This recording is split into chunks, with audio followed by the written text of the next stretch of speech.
My name is Warren Wren, and today I'm going to be presenting to you the Fukushima nuclear disaster. Now, before I talk about the disaster itself, I'd like to take a moment to talk about the Daiichi reactors. These reactors had 5 main areas, first being the spent fuel pool, second being the concrete reactor building, third being the reactor pressure vessel, also known as the RPV, 4 being the primary containment dry well, and 5 being the suppression pond wet well. The spent fuel pool. The spent fuel pool is a temporary on-site storage area for nuclear fuel assemblies that is accurately spaced to ensure safety. Now, under normal circumstances, this is not a very large issue. However, in extreme conditions such as a station blackout, it is possible for the fuel rods to melt the coolant around them. 2. The concrete reactor building. The reactor building is primarily constructed out of concrete, reinforced steel, and lead. It is made out of these materials, so the structure is able to, in an emergency, contain radioactive steam or gas up to pressures of 550 kPa. If all else fails, this is the last defense against radioactive spread. 3. The reactor pressure vessel, RPV. Reactor pressure vessels are used to house nuclear fuel while the reactor operates and is made of thick steel. The vessel is also the first of many barricades that help shield against radioactive spread. 4. The primary containment dry well. The function of the primary containment dry well is to contain the energy released during a loss of coolant accident, also known as an LOCA, and to protect the reactor from external assaults. During normal operation, the dry well is filled with inert nitrogen. 5. The suppression pond wet well.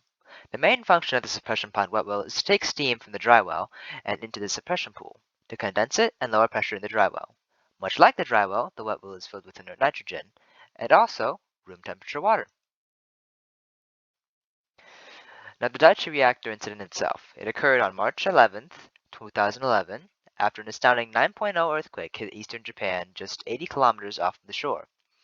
The earthquake created a 40-meter tall tsunami that hit the Daiichi reactors, effectively disabling the power supply and cooling for 3 of the plant's active reactors at the time. After the earthquake took out 6 main power lines connecting the plant to Japan's grid, the falling tsunami destroyed all 6 seawater pumps and rendered 11 of the 12 emergency diesel generators offline. With all means of cooling the reactors offline, over the next 3 days, the fuel inside the reactors overheated, melting through the RPV and later 65 centimeters into the 2.6 meter thick drywall concrete below. Now, was this an ethics issue or an accident? The Fukushima reactor was not an ethics issue, even though some damages in this incident could have been mitigated had the proper precautions been taken. While it is very difficult to defend against a 9.0 earthquake, let alone a 40-meter tall tsunami falling behind it, actions such as better preparing the reactor and emergency power area with reinforcements could have lessened the impact of the disasters.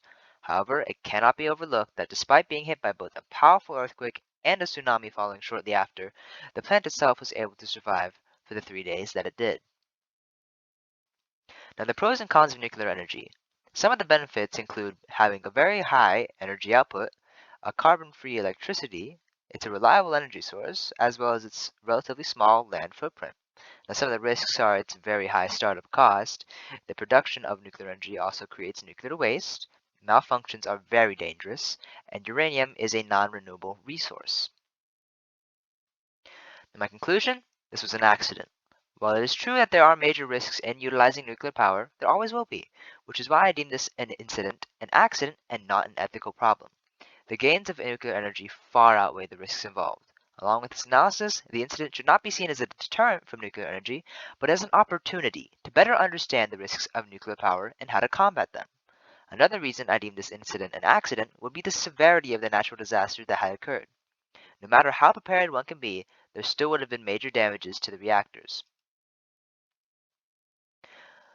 Now, the credits and some of the sources I used: worldnuclear.org, TEPCO.org, unnecessary.org, carnegieendowment.org, iopsscience.iop.org, encyclopedia.pub, nrc.gov, and energysage.com.